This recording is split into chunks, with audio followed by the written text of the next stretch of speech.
Hello friends, welcome to chemistry Learnopedia. इस part में हम लोग अपने प्रीवियस ईयर के क्वेश्चन देख रहे हैं मोज़वायर स्पेक्ट्रोस्कोपी के।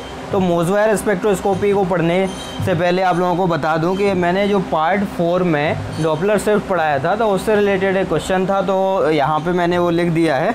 नेट दिसंबर 2011 का क्वेश्चन है कि इन iron 57 and this is radio active sub species मोज़वायर experiment source of 14.4 kilo electron volt 3.48 into 10 power 12 megahertz is moved towards absorber at a velocity of 2.2 mm per second. The shift in the frequency of the source for this sample is, मतलब उन्होंने क्या पूछा है, हम लोगों से Doppler shift पूछा है, डॉपलर फ्रीक्वेंसी पूछा हुआ है। तो ये क्वेश्चन मैंने पार्ट 4 में करवाया हुआ था। बस यहाँ पे देखिए जो वैल्यू दे रहे हैं वो 3.48 into 10 power 12 मेगाहर्ट्ज़ है, मेगाहर्ट्ज़ है।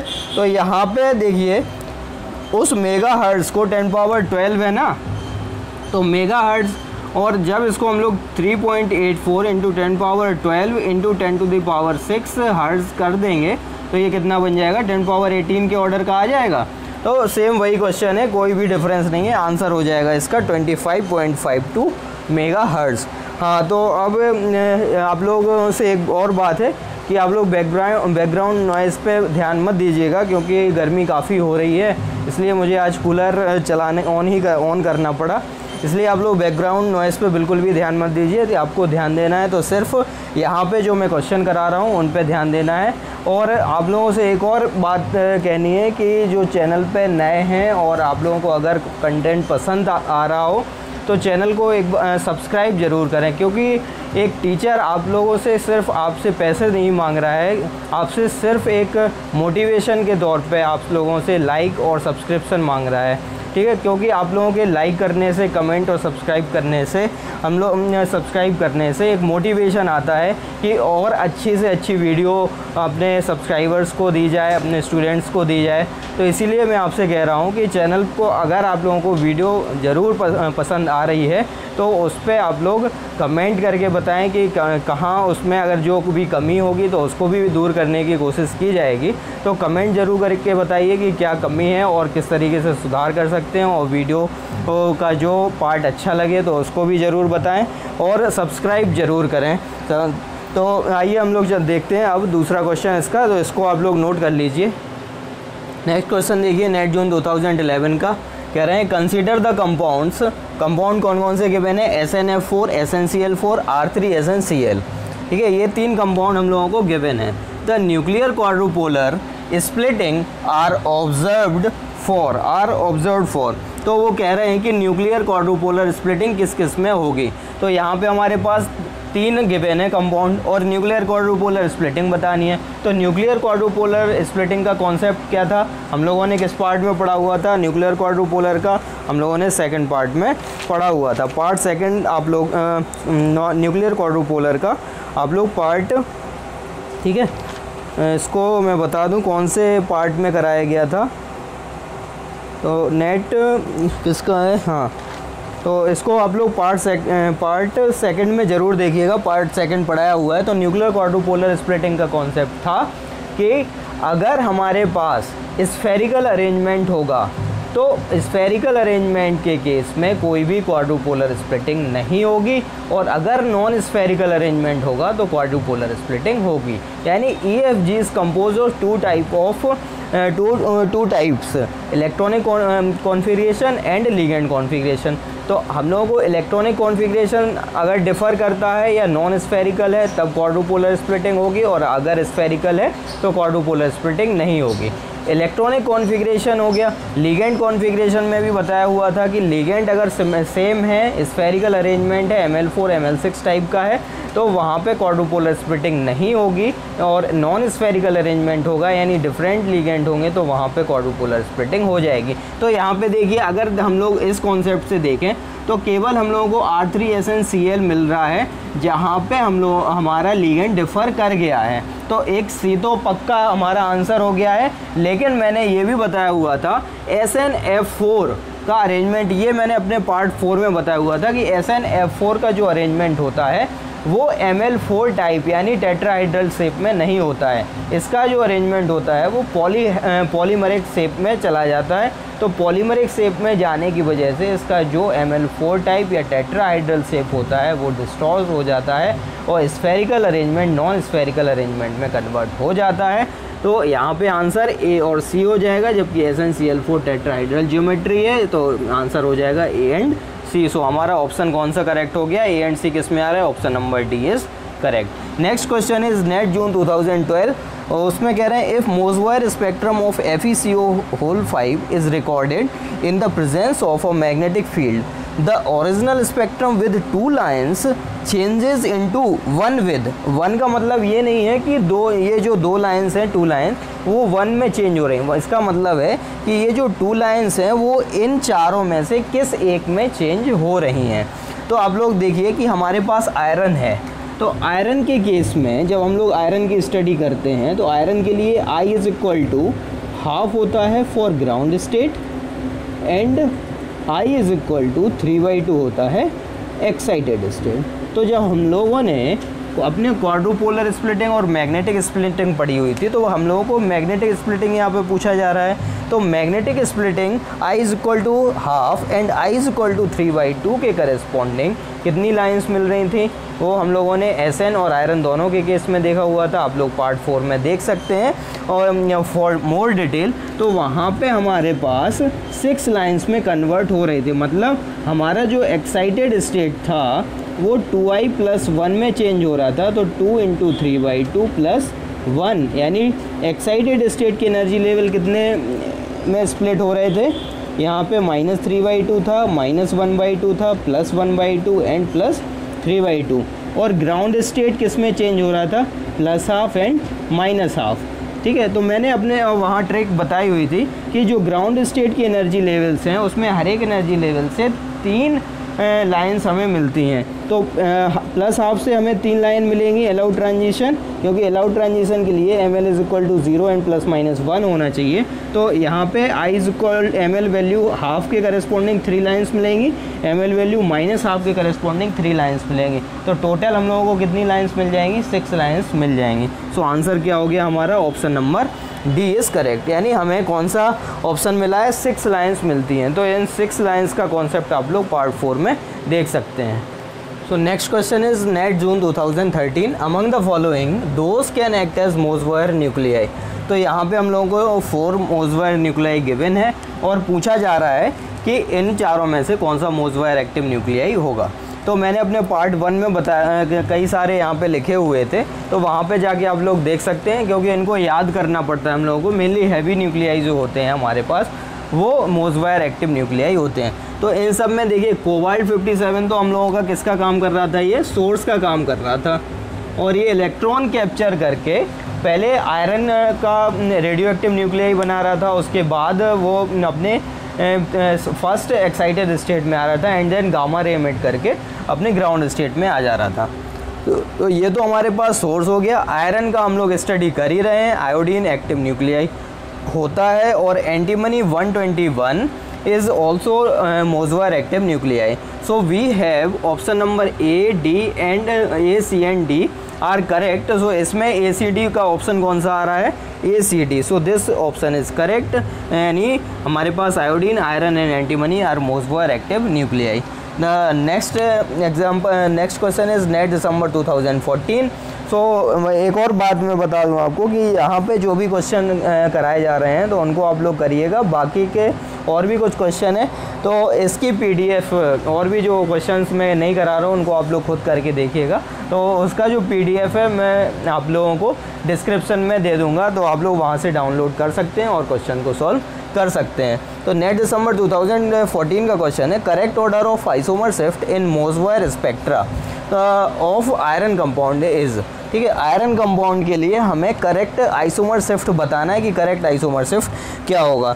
तो अगर हम लोग आइसोमर शिफ्ट की बात करें तो आयरन के केस में आइसोमर शिफ्ट का फॉर्मूला हम लोगों ने क्या पढ़ा हुआ था, पहले हम लोग फार्मूला देख रहे हैं, शायद ये हम लोगों ने पार्ट 1 में पढ़ा हुआ था।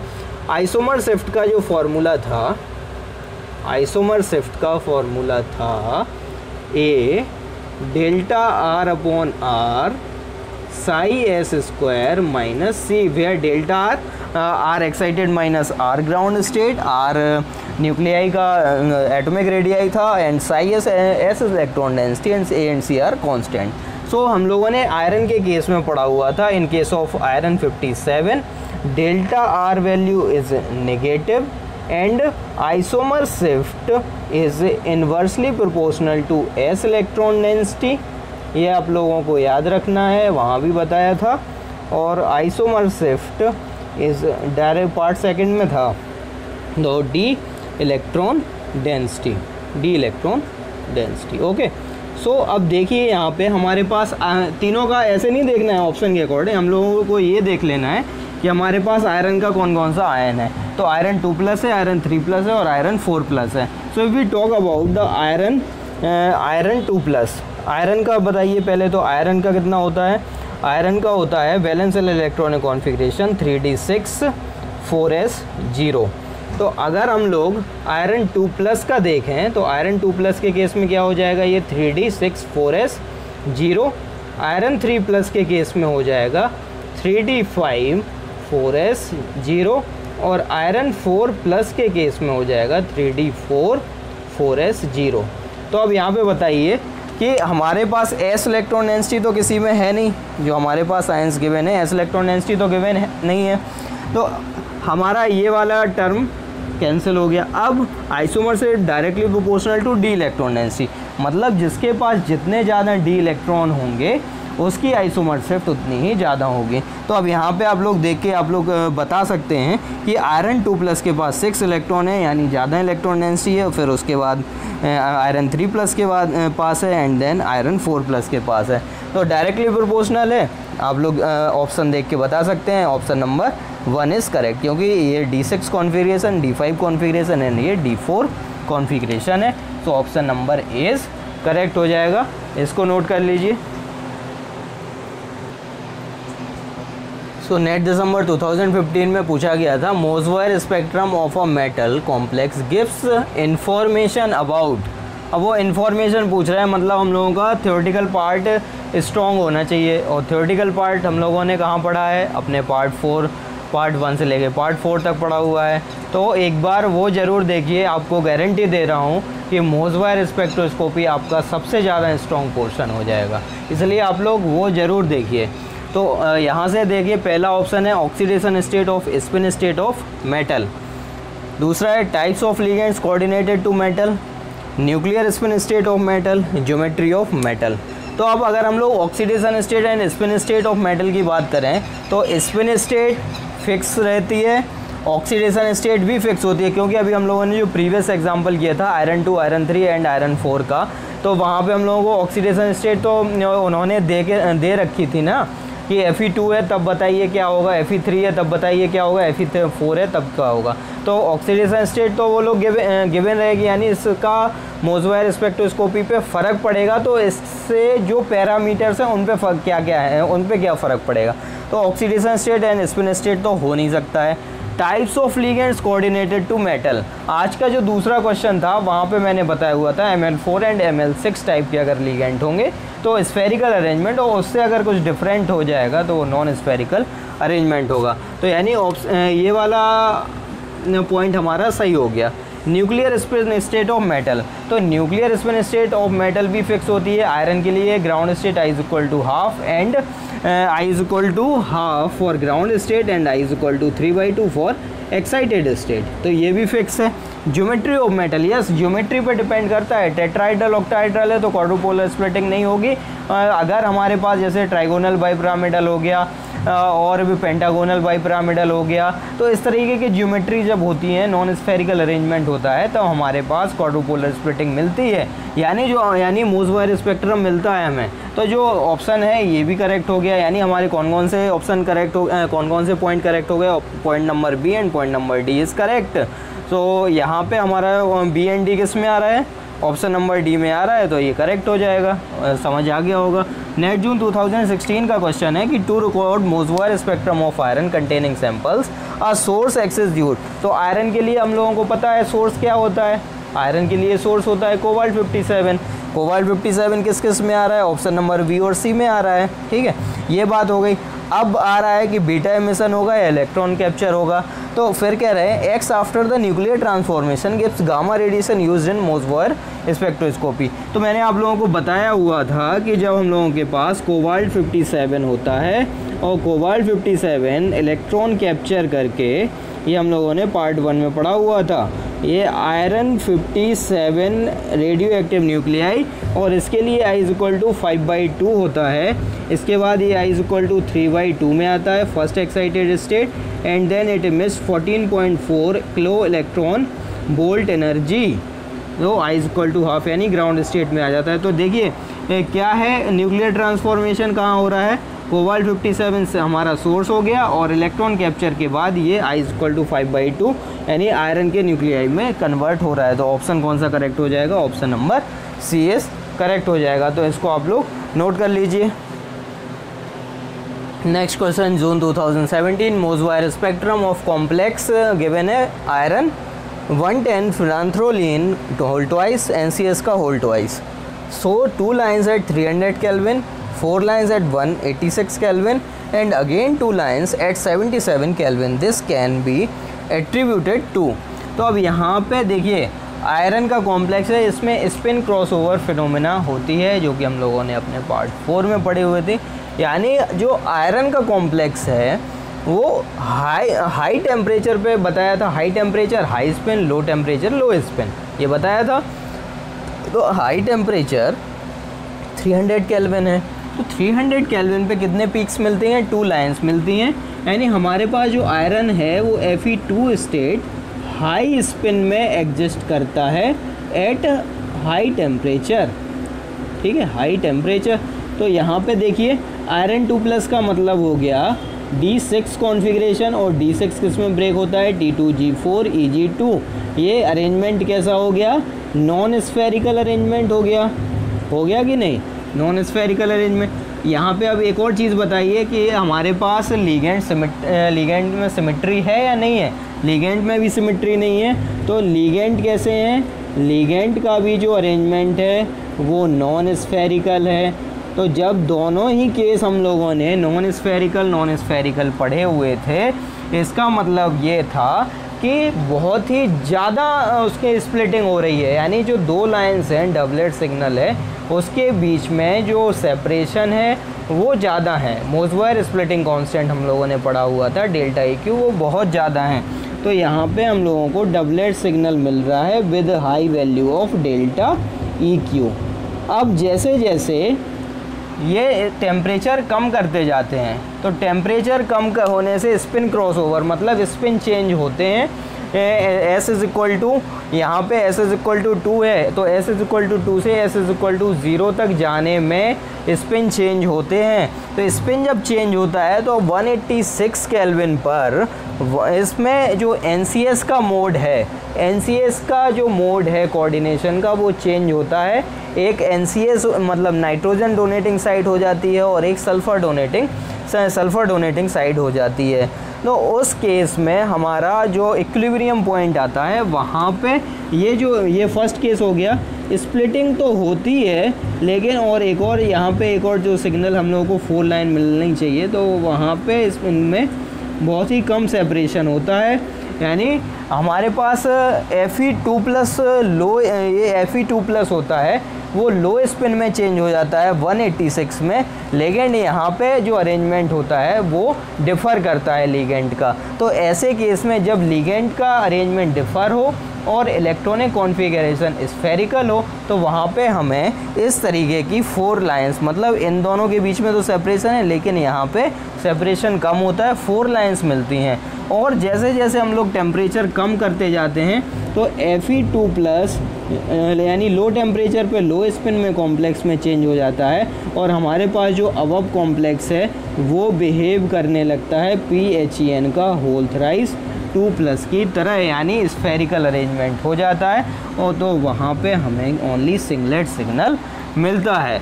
ये हो गई बात। तो अब यहाँ से बताइए कि क्या क्या आ रहे हैं हम लोगों के पास। तो देखिए change in the coordination mode of NCS, ये करेक्ट हो गया। Change in the spin state of the iron, ये चेंज हो गया। बाकी सिस ट्रांस आइसोमेरिज्म पे कोई फ़र्क नहीं पड़ता है। Change in the metal ligand bond distance, ये भी कोई फ़र्क नहीं पड़ता है। ठीक है, तो हमारा ऑप्शन कौन सा हो गया? Option number A and option number B is correct. और एक और लास्ट क्वेश्चन है, वो मैं आपको बता दे रहा हूँ, वो है नेट जून 2017 का क्वेश्चन है। तो इसको मैं अपना जो लिंक डिस्क्रिप्शन में दूंगा पीडीएफ का, उसमें आप लोग देख सकते हैं। मैं सिर्फ इतना बता दे रहा हूँ कि इसमें हम लोग, क्योंकि आयरन की स्प्लिटिंग बहुत ज़्यादा पढ़ चुके हैं, तो अगर हाई स्पिन होगा हमारे पास तो वहाँ पे सिंगलेट सिग्नल मिलेगा, और लो स्पिन होगा तो डबलेट सिग्नल मिलेगा। तो इसी पे बेस्ड एक क्वेश्चन है, तो इसको आप लोग करिएगा। तो इसमें ऑप्शन नंबर बी करेक्ट हो जाएगा। ये आप लोग यहाँ पे देख सकते हैं, ये इस तरीके का ये क्वेश्चन है, तो यहाँ पे ऑप्शन नंबर बी करेक्ट हो जाएगा। ये ऑप्शन बी करेक्ट हो जाएगा। आप लोग इसको देखिएगा, मैं लिंक डिस्क्रिप्शन में दे दूँगा। तो आप लोग अब अगर चैनल पे नए हैं तो चैनल को सब्सक्राइब करें और ज़्यादा से ज़्यादा इसको शेयर करें। Thanks for watching, thanks a lot.